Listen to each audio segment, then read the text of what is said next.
The chamber was older than most civilizations, still drawing breath. Built into the orbital shell of a brown dwarf star called Varith Secundus, the Galactic Council's primary assembly hall had hosted 12,000 years of interstellar diplomacy. Its walls were lined with acoustic panels tuned to absorb 47 distinct biological communication frequencies.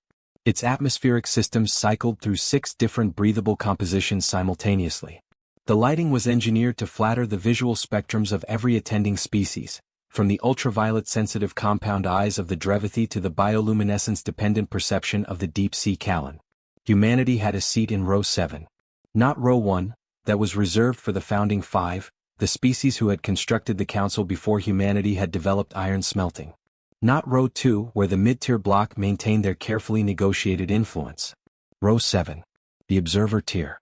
The seat came with full speaking rights, 1/8 of a standard vote, and a small placard that read Sol Coalition, junior member in 12 languages, none of them English. Admiral Yara Mensa had sat in that chair exactly 41 times over 6 years of diplomatic rotation. She had learned to keep her expression neutral when the Drevithi delegates spoke over her.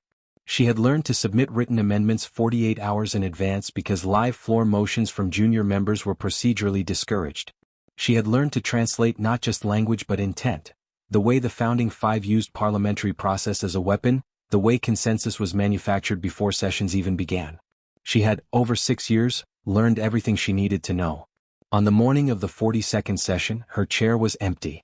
No formal notification had been filed. No diplomatic communique. No letter of resignation or protest speech. The human delegation support staff had quietly packed their equipment 2 nights prior. The atmospheric calibration request for human oxygen ratios, submitted every session without fail, had not arrived. When the Council's administrative AI flagged the absence 20 minutes before proceedings were scheduled to begin, 3 junior staffers were dispatched to check the human residential quarters aboard the station. The quarters were clean. Beds made. Personal effects removed. A single data chip had been left on the central table, containing 1 sentence in High Galactic script. The Sol Coalition is withdrawing from active Council participation, effective immediately and indefinitely. No reasons. No conditions. No contact address. The session proceeded without them. In the immediate aftermath, the reaction across Council member species ranged from mild confusion to quiet relief. The Drevithi first speaker made a brief remark during the recess period, something about the impulsiveness of younger civilizations, and the assembled delegates responded with the polite, knowing laughter of people who have never had to question their own position in a room. The humans had been present for 11 years. They had contributed significantly to 2 infrastructure initiatives, provided accurate long-range survey data on 17 uncharted systems, and proposed 4 legislative amendments, none of which had passed. Their withdrawal, by most assessments, was inconvenient but not consequential. That assessment would not survive the following 18 months. What the Council did not fully appreciate, what even some within the Sol Coalition's own civilian government did not fully appreciate, was that Admiral Mensa's resignation had not been an emotional decision. It had not been born of wounded pride or diplomatic frustration, though both would have been justified. It had been the conclusion of a 5-year strategic analysis conducted jointly by the Sol Coalition's Foreign Intelligence Directorate, the Joint Chiefs of Unified Fleet Command, and a civilian think tank based in Nairobi called the Threshold Institute. The analysis had a classified title. Its unclassified summary, distributed to senior Sol Coalition leadership 18 months before the resignation, contained a single paragraph that mattered. Continued participation in the Galactic Council at current terms offers the Sol Coalition negative strategic returns. Our presence legitimizes a decision-making structure in which we hold insufficient influence to protect our own interests, while our resource contributions and intelligence sharing provide measurable benefit to parties who do not reciprocate. Withdrawal, executed quietly without confrontation, denies the Council a legitimizing presence while preserving our diplomatic flexibility and avoiding the reputational costs of a public dispute. In other words, humanity had done the math. They were not storming out. They were not making a statement. They were simply, with characteristic precision, removing a subsidy that had never been acknowledged as one. The first consequence arrived 6 weeks after the empty chair. The Harathi Sovereignty, a mid-tier member bordering 2 of humanity's surveyed expansion corridors, submitted a territorial claim to the Council covering 3 systems that the Sol Coalition's survey teams had charted and flagged for future development. Under Council law, Unclaimed survey data submitted by a member in good standing was considered public record. The Harathi legal team argued, with some justification, that humanity's withdrawal from active participation placed the Seoul Coalition's previously submitted data in a procedural gray zone, and that their claim was therefore valid. The Council's arbitration panel, composed of 3 founding 5 delegates and 2 mid-tier representatives, ruled in the Harathi's favor in 11 days. A process that normally took 8 months. The ruling was transmitted to Seoul Coalition Command via standard diplomatic channels. There was no response. Not a protest. Not a counter-filing. Not a military posture change in the flag systems. The Seoul Coalition's border stations in the region continued their routine operations. Supply convoys moved on schedule. Nothing changed. The Harathi began planning their administrative transition teams for the 3 systems. The Council's legal bureau began drafting the formal annexation documents. It was a clean, efficient demonstration of the new order. Humanity had retreated, and the space they left behind was being filled. 18 days later, the Harathi's lead survey vessel entered the first of the 3 claimed systems and encountered something that had not appeared in any publicly submitted human data. A defense grid. Not experimental. Not newly constructed. Operational, fully powered, and configured with targeting solutions already loaded. The survey vessel's comm system received a single automated transmission before it could complete a full sensor sweep. This system is under active Seoul Coalition defense jurisdiction. You are in a restricted zone. Please withdraw to a minimum safe distance of 2 light hours and await contact from Seoul Coalition Fleet Command. This message will not repeat. The survey vessel withdrew. The Council's arbitration panel had ruled on data that humanity had chosen to share. It had not occurred to anyone to ask what data humanity had chosen to keep. That was the first lesson. There were 6 more to come. The defense grid in System KR-7 Provisional, the first of the 3 Harathi claimed territories, was not, by any serious military standard, impressive. It consisted of 11 automated platforms arranged in a loose spherical pattern around the system's second planet, a high-gravity rock with marginal mineral value. Each platform carried a modest sensor array, point defense capabilities adequate against light-class vessels, and enough power generation to sustain operations for approximately 4 standard years without resupply. The targeting AI was 3rd generation, reliable but not cutting-edge. The whole installation had probably been constructed by a rotating crew of 40 engineers over 18 months, commissioned, tested, and then quietly handed off to automated management. What made it remarkable was not what it was. It was where it was. KR-7 Provisional sat at the intersection of 2 navigational corridors that connected the mid-tier block's eastern territories to the resource-rich outer rim systems. Any fleet moving between those regions without Seoul Coalition permission would either have to transit through KR-7, pay significant time penalties by going around, or fly directly through 3 other systems that, the Harathi survey team was beginning to suspect, were probably also not as unguarded as the public record suggested. The Harathi survey captain filed her incident report and went back to the station to wait. The report traveled up the chain of command with increasing urgency, arriving at the Council's Strategic Affairs Committee approximately 72 hours after the initial encounter. The committee's first response was to commission a quiet survey of humanity's other flag but unclaimed systems. They hired a Drevathi long-range reconnaissance firm with an impeccable reputation for discretion, provided them with the coordinates from the Seoul Coalition's publicly submitted survey archive, and asked them to confirm whether any of the other listed systems showed signs of human construction activity. The firm returned preliminary results in 3 weeks. Of the 61 systems humanity had publicly flagged as surveyed but undeveloped, 44 showed evidence of installation activity. Not all of them were defense grids. Some appeared to be relay stations, communication infrastructure, positioned with a geometric regularity that suggested deliberate network architecture. Others showed the thermal signatures consistent with automated mining operations. A handful registered the kind of low-level energy output associated with long-duration research installations. The Drevathi firm's senior analyst, a veteran of 30 years in deep space reconnaissance who had catalogued the infrastructure of dozens of species, included an unusual addendum in her report. She had surveyed human-adjacent space before, years earlier, when the Seoul Coalition had first joined the Council. The contrast was significant. The scope and distribution of what we observed is not consistent with the development timeline of a junior member species, she wrote. Either the Seoul Coalition accelerated its expansion program significantly in the past decade, or a portion of this infrastructure predates their Council membership. Possibly both. The geometric regularity of the relay network in particular suggests long-term strategic planning rather than opportunistic development. Recommend further analysis. The committee read the report. Then they read it again.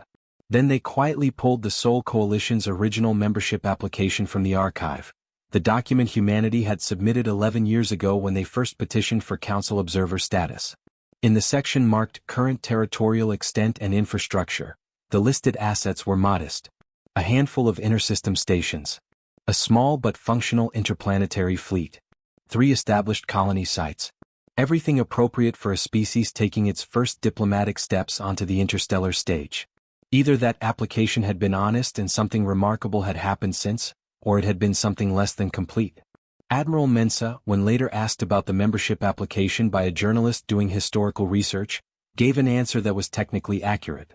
"We listed what we were asked to list," she said. "The application requested information about assets within our declared home system and immediate colonial territories. We provided that. No one asked about the outer systems.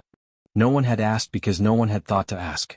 The Council's membership process was designed for species at a specific developmental stage: interplanetary capability, early interstellar reach, limited power projection.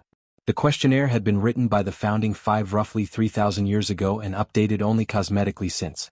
It assumed a straightforward developmental arc, a species built up from a home world outward, moving in concentric rings of expanding capability, with their infrastructure visible and their limitations obvious.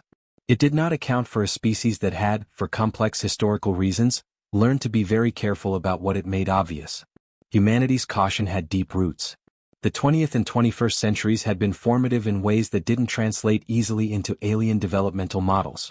A species that had experienced total industrialized warfare, nuclear deterrence theory, the strategic logic of mutually assured destruction, and several decades of competing intelligence services trying to map each other's capabilities, that species developed certain habits of mind.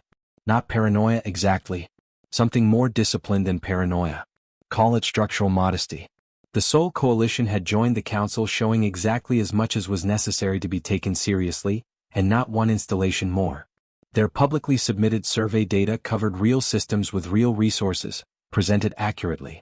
What it didn't convey was context.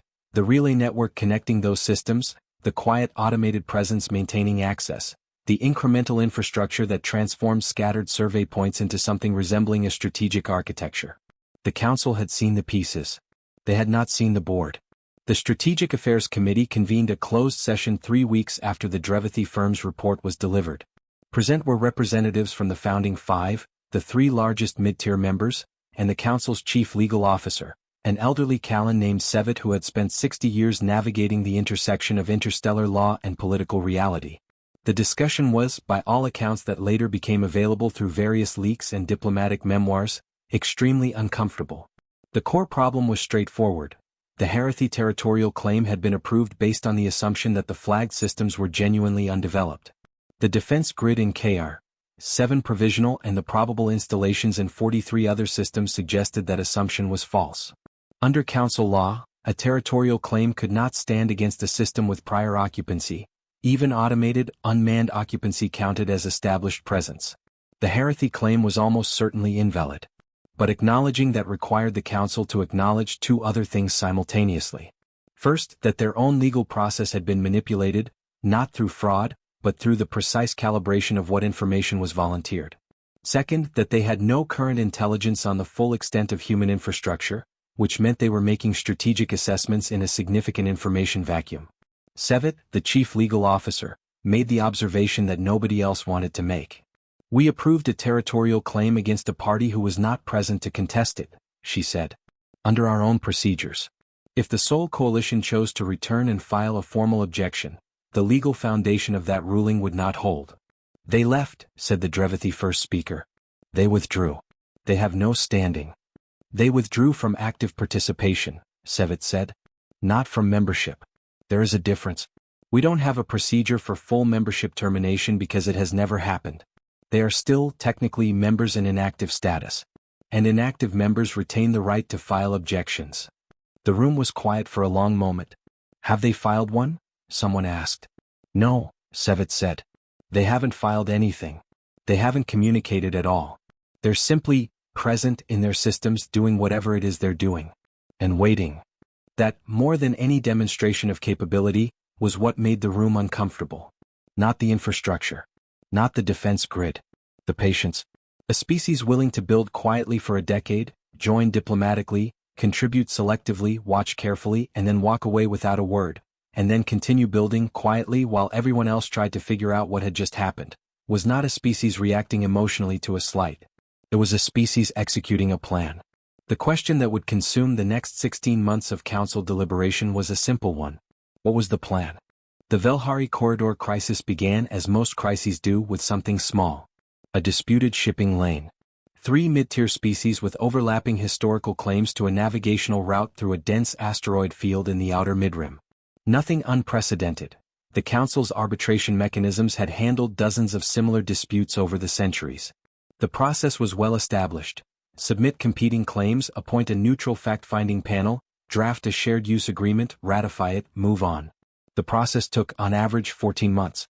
4 months in, the Velhari dispute was already running into complications. The neutral fact-finding panel had been constructed according to standard council protocols. 2 founding 5 representatives, 2 mid-tier members, 1 junior member as observer. For the previous 11 years, the junior member slot on most panels had been filled by human delegates. Not because it was required, but because the Sol Coalition had developed a quiet reputation for producing methodical, technically proficient fact-finders. Their people showed up prepared. Their submissions were precise.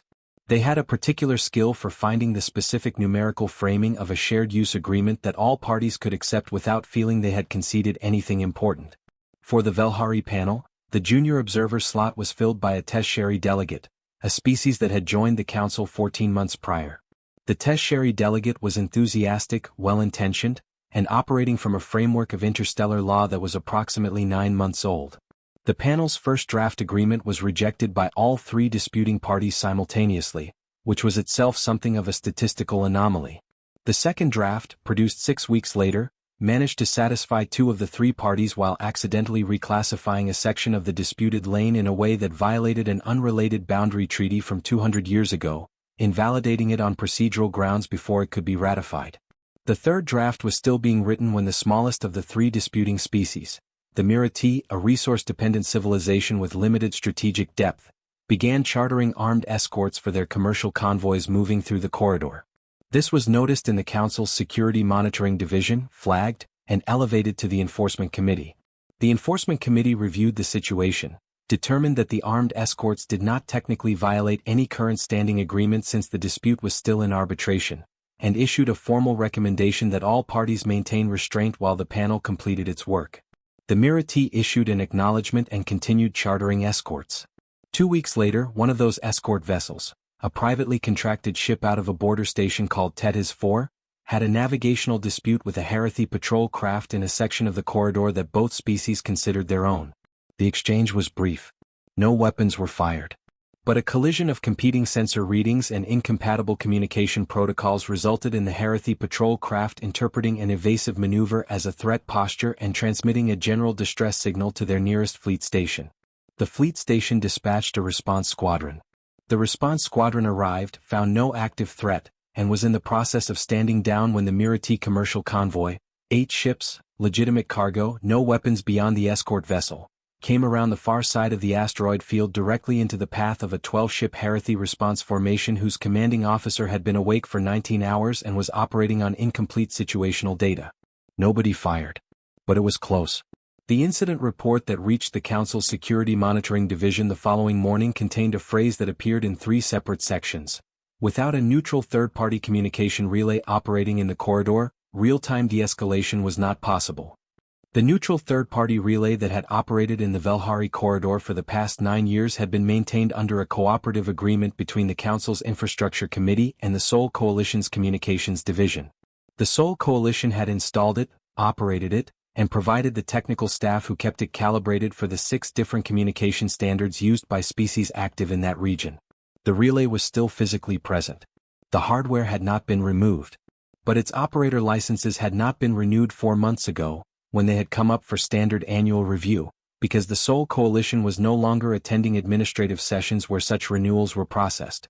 The relay was running on its last valid configuration, 9 months out of date, unable to update its translation matrices for a new communication standard that the Mirati had adopted following a domestic technology upgrade. The Harathi spoke to it in one language. The Mirati spoke to it in another. The relay did its best with what it had. Its best in this instance had nearly been enough to start a war. Director Orvath of the Council's Infrastructure Committee was not a dramatic person.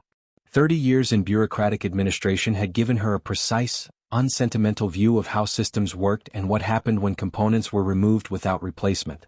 She compiled a full audit of Seoul Coalition infrastructure dependencies within council-managed space over 6 weeks, working with a small team and keeping the scope of the project quiet until she had complete data. The final report was 340 pages. Its executive summary was 3 paragraphs. The last paragraph read, "The Seoul Coalition's decade of participation produced infrastructure dependencies that were not formally catalogued as such because they were consistently framed as voluntary contributions rather than essential services. In retrospect, this framing obscured a structural reality.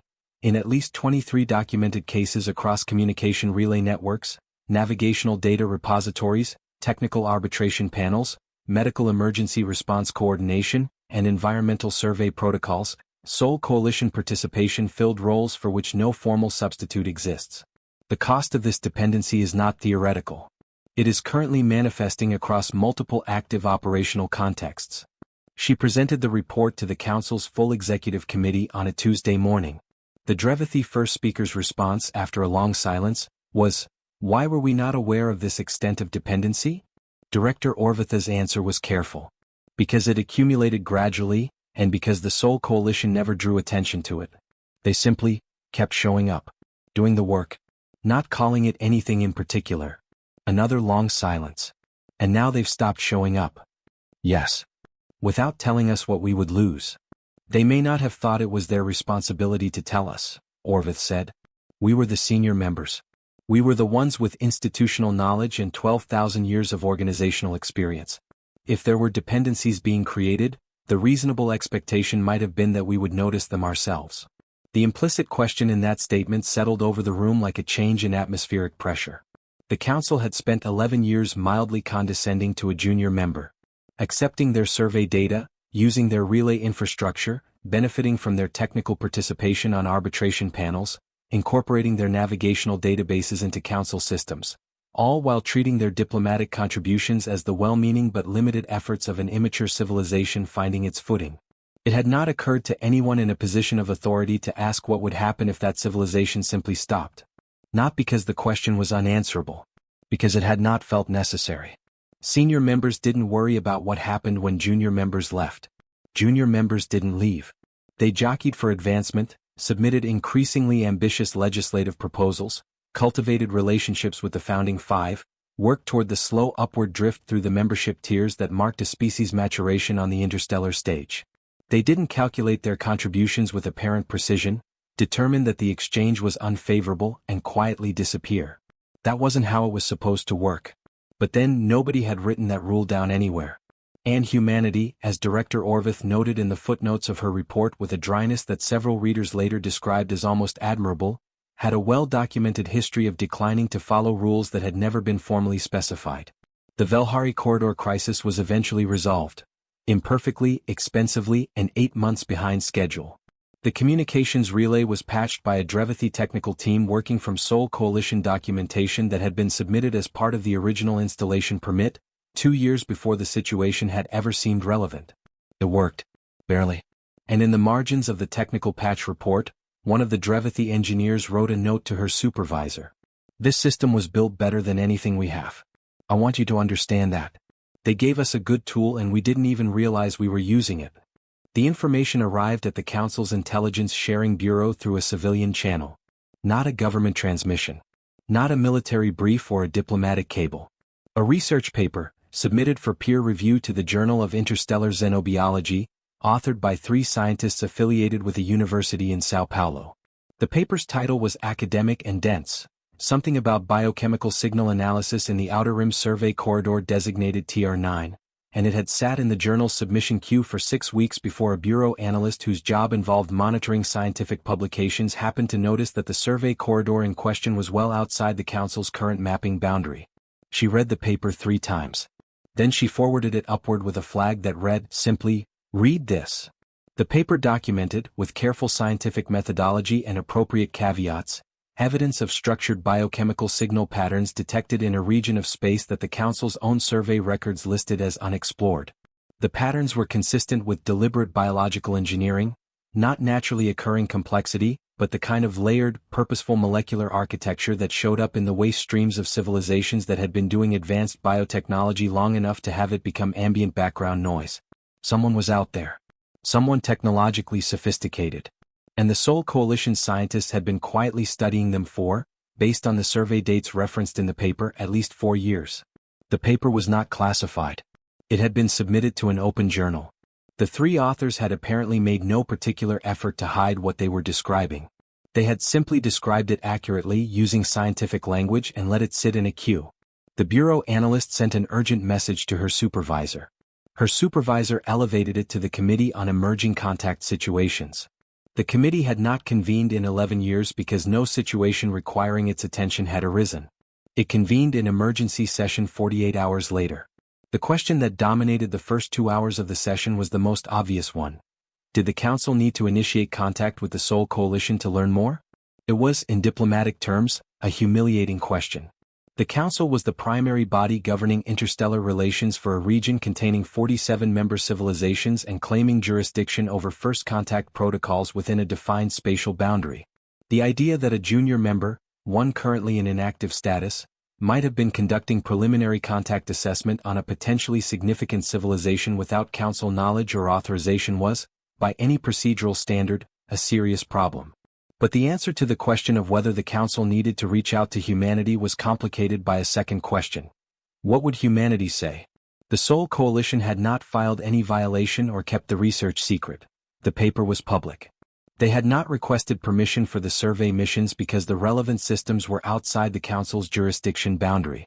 Whether that boundary had been deliberately selected to exclude the TR9 corridor was something the committee debated for 40 minutes without reaching a conclusion. Sevitt, who had been called in as a legal consultant for the second time in 4 months, pointed out that the Council's first contact protocols only applied to contact initiated by member species. Passive observation and data collection, which was what the Sao Paulo paper described, fell into a procedural gray area that the original protocol drafters had apparently not anticipated. They didn't make contact, Sevitt said. They watched, collected data, published it scientifically. Nothing in our protocols prohibits that. They should have informed us, said the Drevithi representative. Perhaps. But there's no formal requirement to do so for passive survey operations. If we want to make the argument that there should be, we would first need to acknowledge that our protocol framework has a significant gap. And then we would need to explain why we, with 12,000 years of institutional experience, didn't close that gap ourselves before a junior member species found it. The Drevithi representative did not respond to that. What the paper described, stripped of its scientific language, was this. The TR9 corridor, a region of space roughly 340 light-years beyond the Council's mapped boundary, contained a system of 4 planets orbiting a stable K-type star. 3 of the planets were geologically unremarkable. The 4th had an atmosphere. Not just an atmosphere in the technical sense, not the reducing chemical smear that passed for atmosphere on 1,000 catalogued worlds. A processed atmosphere. Nitrogen-oxygen with stable carbon cycling, consistent biosphere indicators, and the biochemical signal patterns that had flagged the system in the first place. Molecular structures in the planet's upper atmospheric layers that matched, according to the paper's careful analysis, the signature of controlled industrial biotechnology, specifically, the kind of atmospheric processing that a civilization might conduct if it had been, over a long period, deliberately engineering its planet's chemistry. The paper estimated the civilization's technological development conservatively. Without direct communication data or surface imaging, the survey missions had been conducted at long range, well outside any reasonable sensor detection threshold. The authors could not characterize the species directly. But the scope and apparent duration of the atmospheric engineering suggested a civilization that had been conducting large-scale planetary-scale technology for a minimum of several hundred years. Possibly longer. The paper did not speculate on whether the civilization was aware of being observed. It did not speculate on their likely disposition toward contact. It noted, in the final paragraph of the methodology section, that the survey missions had used passive sensor arrays configured to minimize electromagnetic output, and that all approach vectors had been calculated to avoid transit through any navigational corridor that might be in active use. They had been careful not to be seen. 4 years of careful observation. Detailed biochemical data. Conservative, methodical scientific publication. And then, nothing. No follow-up mission requests on record. No coalition government statements. No diplomatic positioning. Just the paper sitting in a journal queue, written by 3 scientists who had apparently done extraordinary work and then submitted it to peer review like it was a routine academic exercise. The committee reached out to the Seoul Coalition through official diplomatic channels, the first communication the council had initiated since the resignation. The message was carefully worded, formally polite, and requested a briefing on any additional data related to the TR9 survey. The response arrived 11 days later. It was brief. The TR9 survey data is available in full through academic publication channels. The Seoul Coalition has not initiated contact with the observed civilization. We are continuing passive observation at safe distances. We do not currently assess the situation as requiring council involvement, as the relevant systems fall outside your jurisdiction. We are happy to share published findings as they become available. Best regards, Office of the Seoul Coalition Science Directorate. Not the Foreign Ministry. Not Fleet Command. Not the Office of the Admiral. The Science Directorate. The message had been signed by a deputy director whose name appeared in no intelligence brief the Bureau had ever compiled. A scientist, answering a council inquiry about a potential first contact situation with the bureaucratic equivalent of, "It's fine. We have it. Thank you for asking." The Committee on Emerging Contact Situations spent 3 days debating how to respond. They consulted legal precedent. They reviewed jurisdictional boundaries. They drafted 4 different reply messages. In the end, they sent 1 paragraph, a formal acknowledgement of the Seoul Coalition's response and a request to be kept informed of any material developments. The Seoul Coalition's Science Directorate sent back a 1-line reply. Of course. And that was the whole exchange. In the debrief session afterward, one of the committee members, a veteran diplomat from the Tesheri delegation, still new enough to the council to be genuinely shocked by things, asked the question that the senior members had been carefully not asking. "Are we certain," she said slowly, "that humanity considers this situation to be not requiring our involvement, or are they considering it to be not requiring our permission?" The room was very quiet for a long moment. "That's a meaningful difference," she added in case it needed saying. It didn't. The Harathi sovereignty had a reasonable military. This was not faint praise. A reasonable military properly maintained was sufficient for the vast majority of challenges a mid-tier species would realistically encounter. Border security, customs enforcement, deterrence against smaller neighbors, the occasional low-intensity conflict over resource rights. The Harathi fleet was modern, well-trained, and had a genuine operational victory record stretching back 2 centuries. Their admiralty was professional. Their logistics were solid. They were, by any fair assessment, among the top 8 or 9 military powers in council space. They had also just been told, by their own intelligence service, that the defense grid in KR-7 Provisional was a 3rd-generation automated system managed by a skeleton AI support staff. The intelligence assessment was accurate. It was also, as Harathi Admiral Vrek Sutton would later acknowledge in his memoirs, a profoundly incomplete picture. The Harathi government's decision to press the territorial claim following the council's arbitration ruling had not been reckless. They had assessed the situation carefully. The Seoul Coalition had withdrawn from the council. They had not responded to the arbitration ruling. They had not filed a counterclaim. Their only action had been an automated message from a defensive installation, a standard deterrence response, the kind of thing that could be managed diplomatically or, if necessary, superseded by a superior force posture. The KR-7 grid was real, but 11 platforms was not an overwhelming defense. The Harathi's legal team had determined that the council ruling remained valid despite the prior occupancy issue, because the Seoul Coalition had not contested it within the procedural window. Their diplomatic team had prepared a series of escalating communications designed to establish Harathi presence in the systems while offering the Seoul Coalition a face-saving resolution, retroactive compensation, recognition of prior survey contributions, joint development rights. It was a reasonable approach.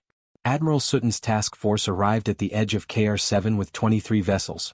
More than enough to establish presence, not so many as to appear aggressive. They were not there to fight. They were there to be present, visibly, in numbers that made negotiation the more attractive option. What they found when they cleared the outer approach was that the 11 automated platforms had been joined, sometime in the previous 6 weeks, by 4 additional installations. The new platforms were larger than the originals, with sensor profiles suggesting more advanced targeting architecture. They were also positioned differently, not in the original spherical pattern around the second planet, but spread across the system's primary navigational entry points. The whole grid had been quietly reconfigured. Sutton ordered a full sensor sweep and requested contact with the automated management system. The system responded promptly with the same message: "This system is under active Seoul Coalition defense jurisdiction. You are in a restricted zone. Please withdraw to a minimum safe distance of 2 light hours and await contact from Seoul Coalition Fleet Command." Sutton did not withdraw.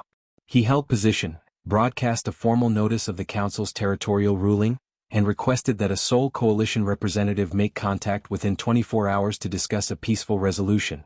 18 hours later, contact was established. Not from the automated system, from an actual ship. A single vessel.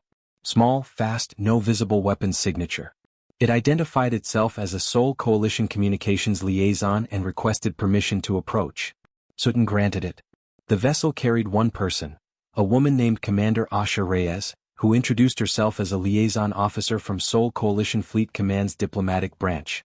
She was polite, unhurried, and in the manner of someone conducting a routine administrative meeting rather than a standoff between a 23-ship task force and a contested territorial system.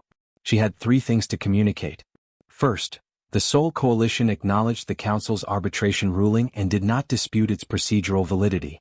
Second, the Seoul Coalition maintained that the ruling did not supersede established prior occupancy under the foundational terms of the Council's own membership charter, and that if the Harathi wished to press the claim, that legal argument would need to be resolved before any transfer of jurisdictional authority could occur. Third, while that legal process was ongoing, the Seoul Coalition had no intention of removing its existing infrastructure from systems it considered under active jurisdiction. It was not making a threat. It was describing a situation. Admiral Sutton asked, with careful courtesy, what exactly Commander Reyes meant by existing infrastructure. Reyes handed him a data packet. The data packet contained sensor-confirmed installation records for all 3 claimed systems. KR-7 Provisional was the smallest. The second system, designated KR-9 Provisional, contained a relay network and a mining operation. The third, KR-12 Provisional, had something more significant: a long-duration research station manned with a permanent staff of approximately 80 scientists and support personnel. 80 people. Living and working continuously in a system the Council had just ruled belonged to the Harathi sovereignty. Sutton read through the packet twice. Then he asked the question that was doing considerable structural damage to his operational assumptions. How long has that station been there? 7 years, Reyes said. 7 years. The Seoul Coalition had been operating a permanent manned installation in what was now a disputed system for 7 years, throughout their entire period of Council membership, throughout every session where they had sat quietly in row 7, throughout the diplomatic process that had ultimately awarded the system to another civilization. You knew this was coming, Sutton said. It wasn't quite an accusation. More a recognition. We considered it a possibility, Reyes said. When we submitted the original survey data to Council records, we did not flag the system as containing manned infrastructure because the survey data predated the station's construction and we were not asked for updates. That was an oversight in our reporting and we acknowledge it. The word oversight did a great deal of work in that sentence. What happens to the station's personnel if the Harathi sovereignty takes jurisdiction? Sutton asked. They continue their work, Reyes said. Under whatever terms we negotiate. We're not asking you to remove them. We're asking for a framework that acknowledges their presence and protects their status. Sutton sat back. He had come to this system expecting either an easy administrative transition or a simple deterrence standoff. What he had found instead was a situation where the party he had expected to be absent had, in fact, never left, had simply become invisible enough that nobody had checked. I need to refer this to my government, he said. Of course, Reyes said. We'll wait. The Harathi government's consultation process took 3 weeks. They brought the situation to the Council's legal bureau. Sevet reviewed the prior occupancy claims, the manned installation records, and the original arbitration ruling. She produced a 12-page analysis. Her conclusion was careful, measured, and ultimately clear. The presence of permanent manned infrastructure created a prior occupancy claim that superseded the Council's arbitration ruling under foundational charter terms. The ruling had been issued without full information. It could be appealed. The Houthi government had two options. Accept the appeal process, which would likely take 18 months and might result in a shared jurisdiction arrangement, or press the claim militarily, which Sevit's analysis carefully did not comment on but which the Houthi Admiralty assessed independently. The military assessment took 11 days. Sutton's report to the Admiralty was classified, but its conclusion became known through later historical research.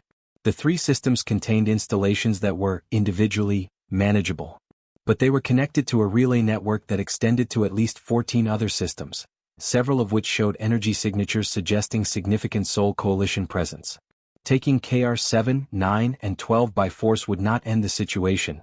It would produce an undefined conflict with an adversary whose full capabilities and positions were not known, while simultaneously creating an international incident that the Council would be compelled to adjudicate. The military option was not off the table, but it was not the clean operation the initial assessment had suggested. The Houthi government chose the appeal process. It was, Admiral Sutton wrote in his memoirs, the correct decision. Not because humanity was unbeatable, he was careful to write that he had seen no evidence suggesting anything of the kind. But because the situation that appeared simple had not been simple. Every layer they had examined had revealed another layer underneath. We came prepared for what we could see, he wrote. We were not prepared for the depth of what we couldn't.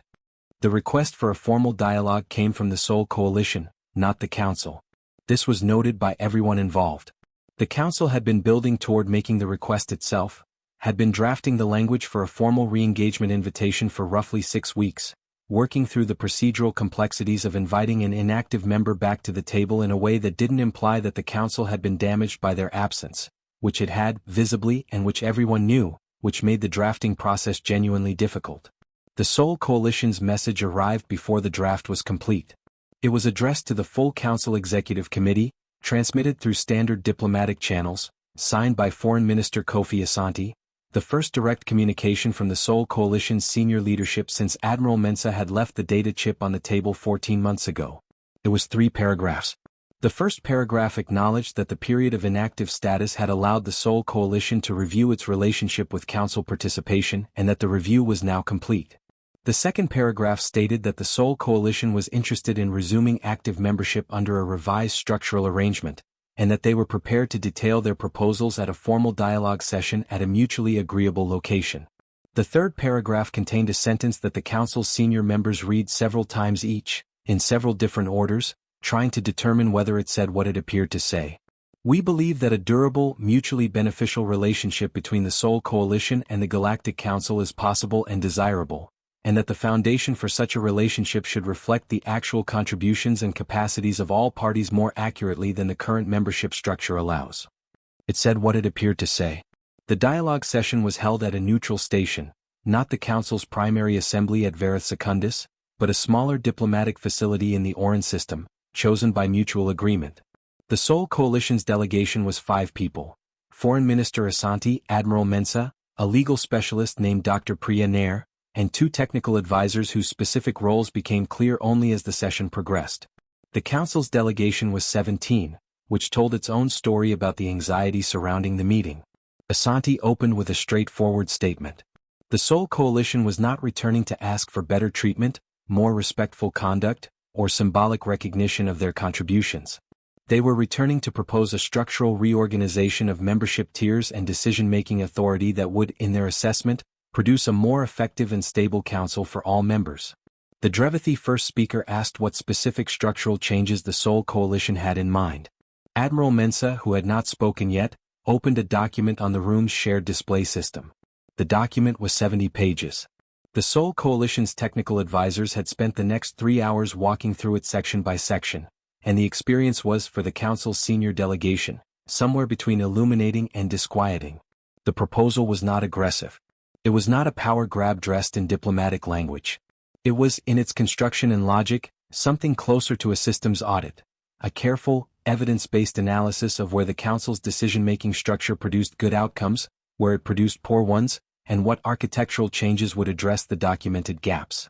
It cited Director Orvitha's infrastructure dependency report, which had been classified but which the Sol Coalition apparently had access to through channels that nobody asked about directly. It cited the Velhari corridor incident, the communications relay failure, the KR7 arbitration ruling, and 14 other specific cases from the past decade where council processes had produced outcomes that were suboptimal, contested, or directly harmful to one or more parties. For each case, it offered a structural analysis. Not blame, it was careful and consistent about that, acknowledging sole coalition failures alongside council failures, noting where the infrastructure dependency issue reflected poor communication on both sides. But an analysis. This is what happened. This is why it happened. This is what the structure was doing when it produced this outcome. And then, for each structural problem identified, a proposed remedy. Some of the proposals were modest. Procedural adjustments to how arbitration panels were composed, changes to the information sharing requirements for survey submissions, a formal classification system for member-contributed infrastructure. Reasonable administrative improvements. Some were larger. The tier system, the foundational hierarchy that placed the founding 5 in permanent positions of elevated authority, was addressed in Section 4. The Sole Coalition did not propose eliminating it. They proposed time-limiting it. Founding 5 status would remain meaningful and respected, but specific veto powers that had been attached to that status would be reviewed on a century-long cycle, with any member species able to petition for reassessment based on documented capacity and contribution metrics. The voting structure was addressed in Section 7. Junior member votes, currently fractional, historically symbolic, would be recalibrated based on a formula that incorporated infrastructure contribution, active participation metrics, and independent capability assessments. Not equal to senior members. But not mathematically irrelevant either.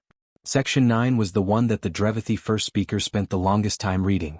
It addressed first contact protocols. Specifically, it proposed that the Council establish a formal exploratory division, jointly staffed, with clear jurisdictional authority over contact situations regardless of which member species identified them.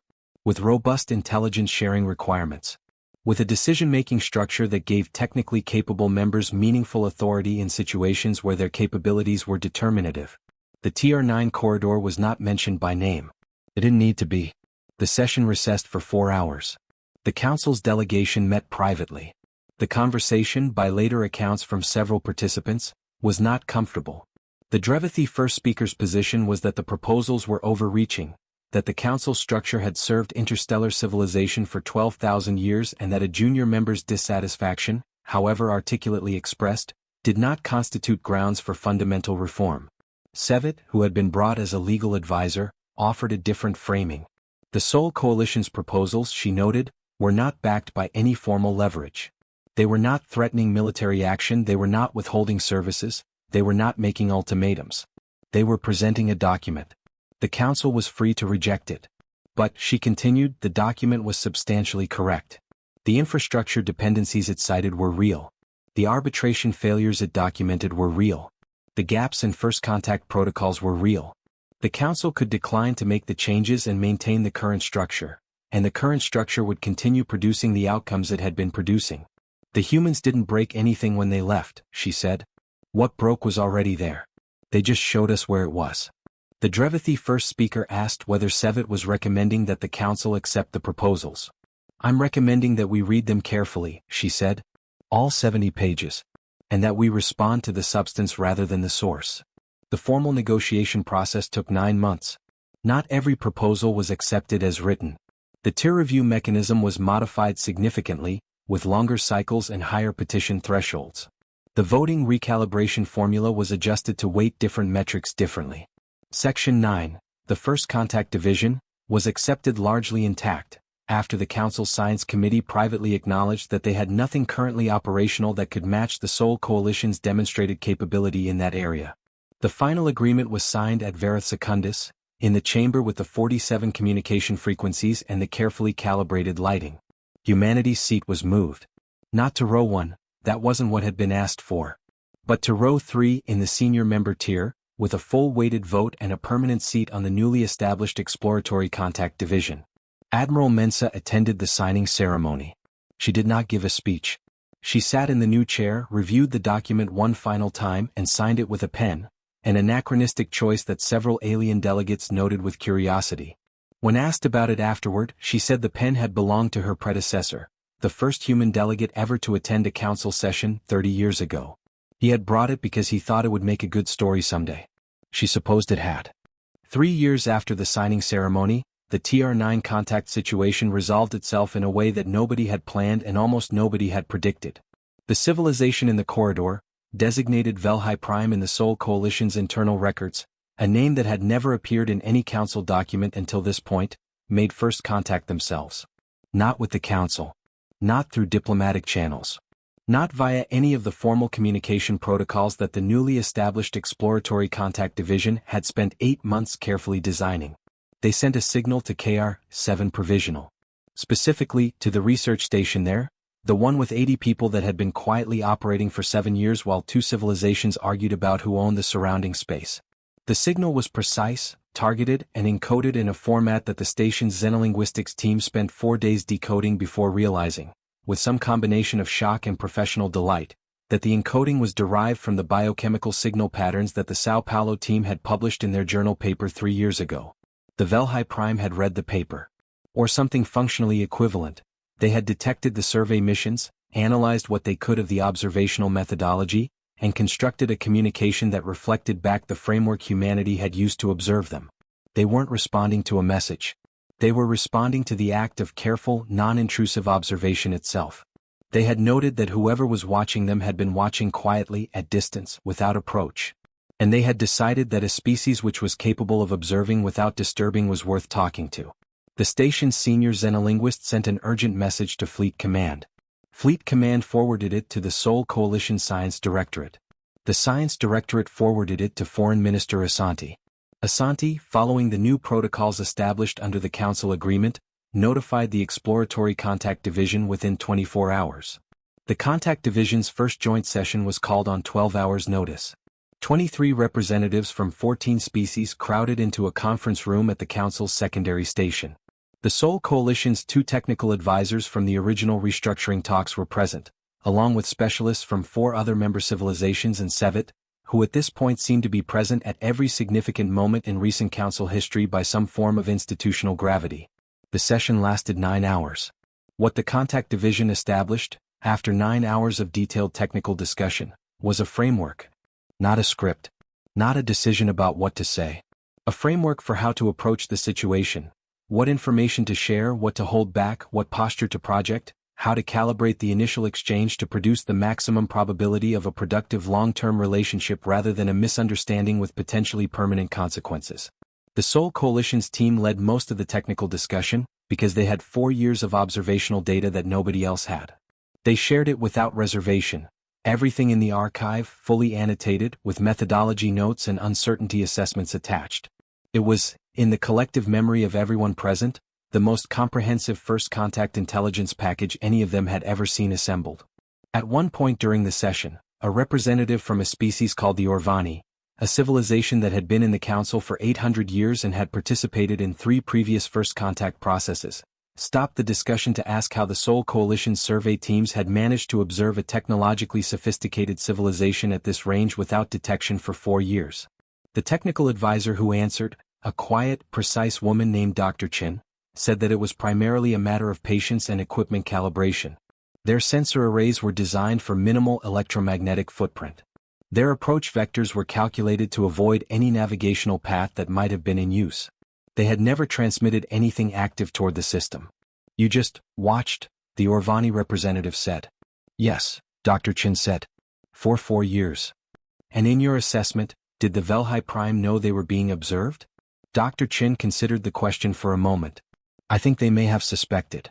The precision of their response signal suggests a level of sensor capability consistent with detecting our survey missions at long range. But they didn't react. They waited. The Orvani representative was quiet for a moment. 2 civilizations, both observing each other, both choosing to wait. Yes, Dr. Chin said. And the one that made contact first was the one being observed. Yes.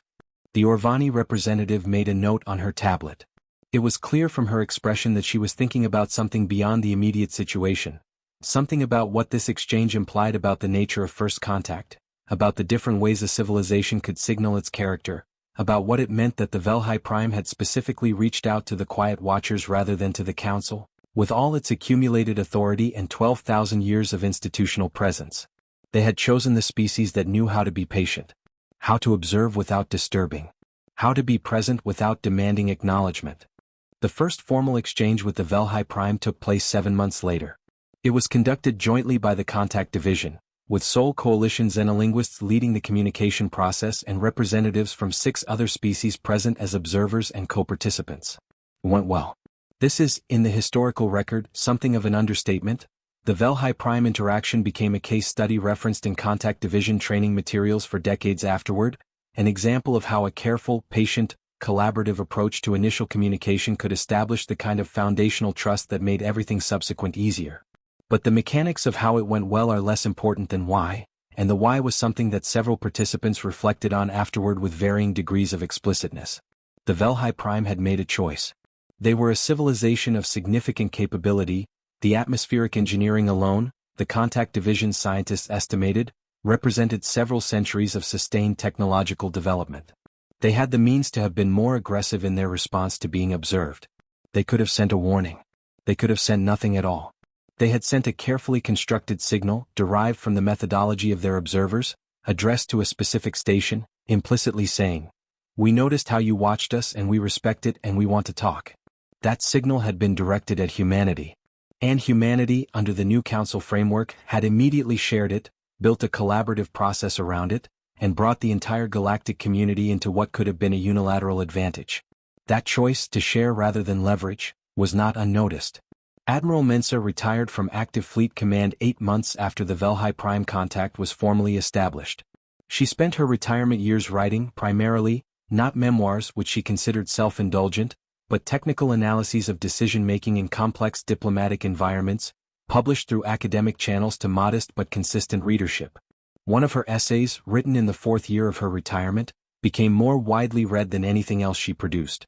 It was titled, On Structural Honesty in Interstellar Relations, and it addressed, in careful language, the question of why the Sol Coalition had made the choices it had: the quiet withdrawal, the undisclosed infrastructure, the patient observation, the eventual return with specific reform proposals rather than demands. The essay was not triumphalist. It was almost clinical. The Sol Coalition had assessed, she wrote, that a junior member making emotional arguments for better treatment would be heard sympathetically and ignored structurally. That the Council's hierarchy was not maintained through malice but through institutional inertia, through the simple human, and apparently universal, tendency to calibrate the weight given to a voice based on the perceived status of its source. Arguing harder within a structure that discounted your arguments was a negative return activity. The alternative was to change the structure. But changing the structure from inside required leverage that a junior member didn't have. And changing it from outside required demonstrating, concretely and undeniably, what the structure was actually costing. We did not walk away in anger, she wrote. We walked away because we had done the calculation and determined that our absence would be more instructive than our presence. We were not punishing the Council. We were showing it a reflection. And then, because she was constitutionally incapable of leaving a clean ending alone, she added a final paragraph that the essay's readers quoted more than any other. I want to be precise about one thing. We did not believe we were indispensable. We knew that the Council would adapt, find substitutes, paper over the gaps. What we believed was that the process of doing so would teach them what we had never been able to simply tell them. That contribution, consistently made and consistently undervalued, has a weight that only becomes visible in its absence. We gave them the chance to feel that weight. The rest was their choice. The Galactic Council's reform structure is, by most assessments, more functional than what preceded it. The tier review mechanism has been activated twice in the 2 decades following the restructuring, once by the Tez-Sherry who moved successfully to senior member status, and once by a small species called the Marate, whose petition was denied on capacity grounds but who the decision to petition at all was considered, by the Contact Division, a healthy sign of institutional confidence in the process. The Velhai Prime applied for observer status 11 years after first contact. The application was reviewed by a joint panel. It passed. KR-7 Provisional, KR-9 Provisional, and KR-12 Provisional were redesignated under the shared jurisdiction framework that the Harathi and Sol Coalition eventually negotiated. The manned research station in KR-12 expanded to 140 personnel. The relay network that the Drevithi engineer had called better than anything we have was, over the following decade, quietly adopted as the template for a council-wide communication infrastructure upgrade. The data chip that Admiral Mensa had left on the table, one sentence, no explanation, sits in the Council's historical archive at Verith Secundus. It is not in the main gallery with the founding documents and the ancient treaties. It is in a side room in a case with other artifacts from what the archivists call the Reform period, labeled with a small placard that reads, Seoul Coalition, Notice of Inactive Status. Year 11 of membership. Duration of absence, 14 months. Below that someone, the archivist's records don't indicate who, added a handwritten note on acid-free paper, attached with archival tape to the inside of the case. They came back. But they came back different. And so did we.